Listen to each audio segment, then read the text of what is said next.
Terima kasih Anda masih bersama kami di Arah Angin. Kami masih membahas refleksi politik tahun 2025, bagaimana kita memaknai setiap peristiwa politik di tahun 2025 untuk kemudian menjelang di tahun 2026 dengan lebih baik lagi. Saya ingin ke Mas Adi. Mas Adi, di 2025 juga ada putusan-putusan MK yang kemudian membawa semacam angin segar. Nah, bagaimana kemudian dampaknya ini di dalam perpolitikan bangsa kita? Ya kalau kita mau jujur sebenarnya MK itu kan kalau kita pakai dalil agama ihdinas syiratal mustaqim. Jadi sudah kembali ke jalan yang benar setelah putusan MK 90 terkait dengan syarat pencalonan presiden dan wakil presiden yang saya kira menimbulkan gempa bumi politik hingga saat ini ya. Tapi praksis setelah itu memang begitu banyak putusan-putusan MK yang memang dinilai memiliki keberpihakan terhadap kelompok-kelompok aktivis dan gerakan civil society. Misalnya soal ambang batas parlemen dikoreksi bukan lagi 4%, bisa di bawah itu atau jangan-jangan bisa naik itu Mbak. Harus hati-hati membaca itu. Termasuk juga soal bagaimana misalnya presidential threshold yang dulu itu dianggap sebagai gembok bagaimana soal pencalonan presiden itu ya hanya dimonopoli oleh partai-partai besar. Saya kira dengan putusan itu menjadi sesuatu yang niscaya dan menjadi penting. Termasuk juga soal pemisahan antara pemilu nasional dan pemilu lokal. Yang ingin saya katakan adalah dua hal. Pertama, negara ini sedang berbenah bagaimana meningkatkan kualitas demokrasi ya. Jadi demokrasi itu bukan hanya sebatas prosedural 5 tahunan, ganti pemimpin, ganti pemerintah, tapi secara substansif ada persoalan-persoalan yang tidak selesai. Nah bagi saya secara prinsip ya ini kan harus dibaca bagaimana aspirasi-aspirasi publik yang selama ini tidak pernah didengar oleh DPR. Yang tidak pernah didengar oleh partai. Memang ujung tombak perjuangannya per hari ini adalah melalui Mahkamah Konstitusi. Kalau ada aspirasi terkait dengan KUHP misalnya kemarin yang disahkan, sekalipun ada protes kan sudah mulai ada yang datang dan menggugat ke Mahkamah Konstitusi. Saya membaca Mahkamah Konstitusi adalah medium konstitusional, kelompok-kelompok non pemerintah, kalangan aktivis dan pegiat demokrasi mencari jalan keadilannya di tengah suara-suara mereka itu tumbang dengan suara-suara DPR, suara-suara pemerintah yang dalam banyak hal tidak terlampau menyerap apa yang diinginkan oleh kelompok-kelompok pegiat demokrasi. Sepertinya kawan-kawan elit dan DPR ini udah lupa kok dengan peristiwa Agustus. Agak gampang melupakan peristiwa. Karena dulu kita mau jujur ya. Enggak, kalau kita mau jujur sebenarnya kenapa ada demo di bulan Agustus? Karena memang ada sumbatan yang tidak sampai. Ketika ada aspirasi, ketika ada protes, jangan naik loh soal tunjangan, rakyat lagi susah, tapi kemudian ditonjolkan dengan joget-joget dan nantang-nantang. Orang marah, orang protes. Artinya apa? Jangan terlampau gampang melupakan.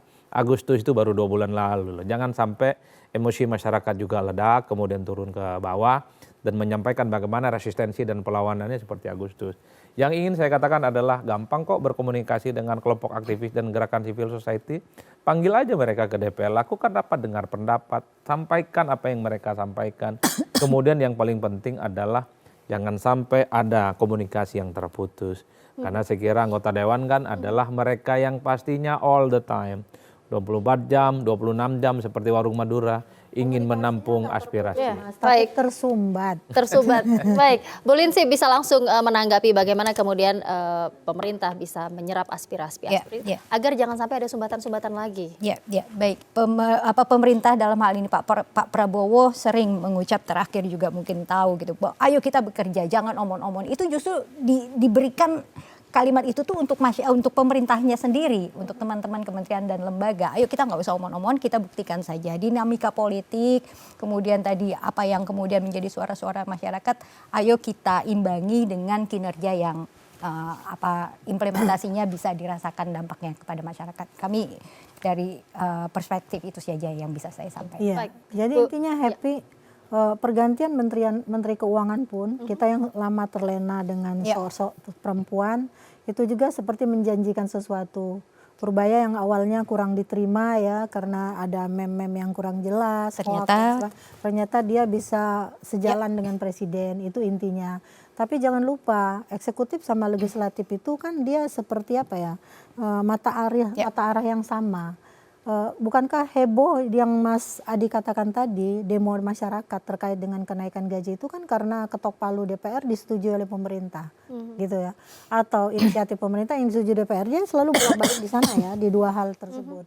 Jadi memang sekarang meskipun DPR dengan fungsinya legislasi, anggaran dan pengawasan itu, kita bertanya apakah akan efektif mengingat presidennya adalah partai dan mereka adalah anggota partai dari presiden kan. Tapi kita berharap dengan segala objektivitas yang dimiliki Pak Presiden, dia tetap bisa melihat nih misalnya kelengahan yang dilakukan oleh DPR, jika itu memang tidak menguntungkan bagi masyarakat, Pak Presiden juga bisa menolak misalnya dan sebagainya.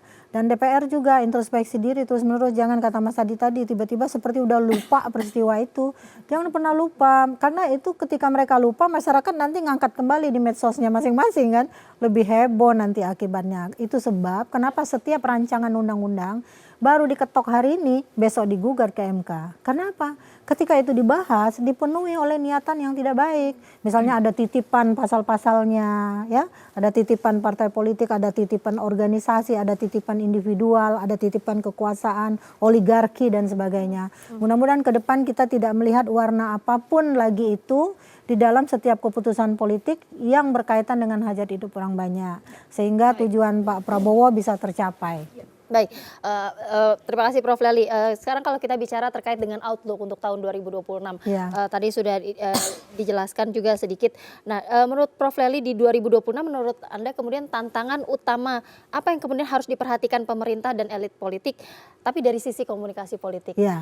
Singkat saja, Prof. Ya, semua hal yang berkaitan dengan kebijakan pemerintah itu pasti menyatakan tentang komunikasi politik.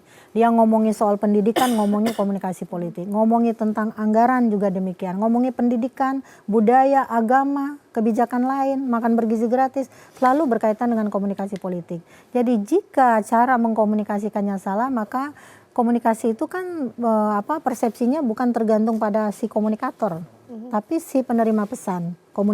Penerima pesan sudah bertindak sebagai komunikator lainnya. Jadi komunikasi politik yang harus diperbaikin itu dari ke dalam, keluar, ke samping dan ke bawah. Jadi semuanya segala sisi. Karena ke depan media sosial terutama yang saat ini dipegang hampir seluruh rakyat Indonesia itu menjadi salah satu jalan bagi mereka untuk berkomunikasi dengan pemerintah di saat jarak komunikasi terbuka begitu lebar dan mereka tersumbat komunikasinya. Makanya ada istilah no viral no justice ya. Ke depan kita tidak ingin pesan-pesan politik masyarakat itu tidak dianggap meskipun disampaikan lewat media sosial. Mudah-mudahan semua menjadi pendengar yang baik ya. Pemerintah terutama bukan hanya ngomong tapi jadi pendengar yang baik. Baik, terima kasih Prof. Lely. Saya ingin ke Mas Adi. Mas Adi, untuk tahun 2026 risiko politik apa yang kemudian harus diwaspadai dan mungkin apa sih tantangan terbesar pemerintah agar tetap mendapatkan kepercayaan masyarakat?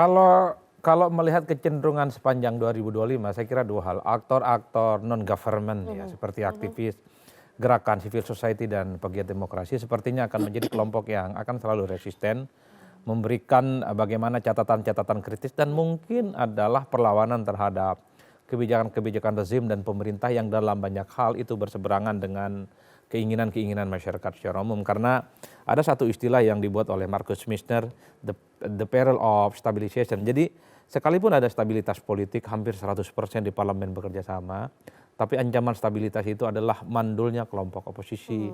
Per hari ini melihat anggota dewan jadi oposan, partai politik jadi oposan agak sulit. Maka yang menjadi oposisi itu adalah gerakan ekstra parlementer. Saya kira yang ke depan akan mengawal bagaimana proses-proses kritis itu adalah aktor-aktor non-government. Yang kedua, potensi soal adanya konflik internal kepentingan kekuasaan. Jadi jangan pernah kira elit-elit itu selalu solid. Jadi kita harus memahami antara elit di internal kekuasaan itu memiliki madhab dan kepentingan yang justru memiliki irisan-irisan yang berbeda. Saya khawatir konflik internal kekuasaan, konflik internal pemerintah jelang 2029 ini akan mempengaruhi bagaimana konstelasi politik itu akan merembet di luar juga. Itu yang saya kira sebagai antisipasi. Tapi mostly di atas segala-galanya, ekonomi adalah menjadi guidance penting bagaimana ekspektasi publik, persepsi publik terkait dengan kinerja pemerintah di 2006 dan di masa yang akan datang. Karena ada kecenderungan hari ini rakyat kita sudah bicara tentang bagaimana terkait dengan economic first. Udahlah ekonomi dulu, baru kemudian bicara yang lain. Saya kira di situ, Mbak. Baik, terima kasih Mas Adi. Bu Lindsay, Apa kemudian prioritas utama pemerintah? Kalau tadi sudah sempat disampaikan juga oleh Mas Adi bahwa ekonomi adalah kunci, lalu juga bisa disampaikan singkat pesan apa yang ingin disampaikan Presiden atau pemerintah kepada publik agar tadi kepercayaan tetap terjaga memasuki tahun 2026. Ya, prioritas 2026 pasti layanan dasar tetap ya, seperti revitalisasi sekolah, kemudian MBG, rehab rekonnya rumah sakit itu ya, kemudian juga bagaimana ketahanan energi dan pangan gitu ya, kemudian transformasi ekonomi seperti yang tadi disampaikan oleh Mas Adi, dan tentu saja karena ini masih bencana, masih dalam proses kita penanganan, maka itu juga akan menjadi prioritas Presiden. Kita tahu Pak Presiden terakhir tadi disampaikan juga oleh Prof. Lely, banyak yang mengikuti saat rapat dengan para pemangku kebijakan terkait bencana ini, poin-poin dan arahan Presiden cukup jelas gitu ya.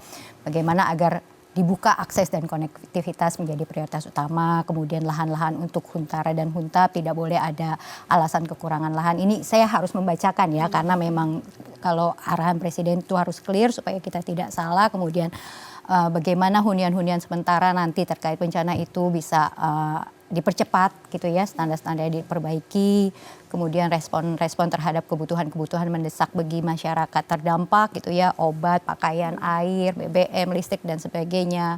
Kemudian juga arahan beliau tentang semua desa yang terisolasi harus ada TNI dan Polri di lapangan standby di sana gitu ya.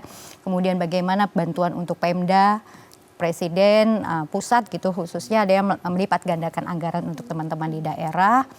Kemudian juga ada larangan keras untuk kenaikan harga barang gitu ya, harus dikawal dengan baik, dan penegasan soal anti korupsi dan tata kelola ini kan keterkaitan juga gitu ya dengan semua penanganan, dan tentu saja penguatan gotong royong. Dan tadi saya juga mau menanggapi juga apa yang disampaikan oleh Prof. Lely bahwa memang penting kita memperbaiki kualitas komunikasi kita kepada masyarakat gitu ya, karena informasi ke publik itu harus sedemikian rupa diperbaiki gitu ya. Tapi juga tadi kami sampaikan itu harus dilengkapi juga dengan bahwa kita punya kebijakan-kebijakan yang harus disampaikan tidak salah gitu ya. Infografisnya harus clear gitu.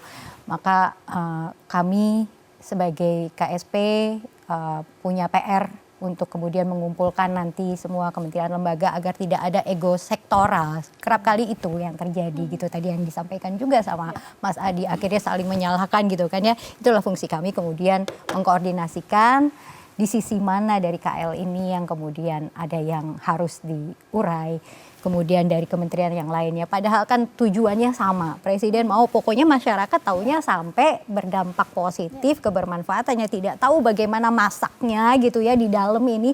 Ayo kita kompak sama-sama. Begitu. Baik, terima kasih Bu Lindsay. Sebelum saya tutup, saya akan bacakan terlebih dahulu apa tadi yang sudah ditulis sebelum kita mulai perbincangan ini. Saya ingin bacakan apa yang ditulis oleh Mas Adi adalah Indonesia makin maju, makin mantap. Biasa, Mas Adi.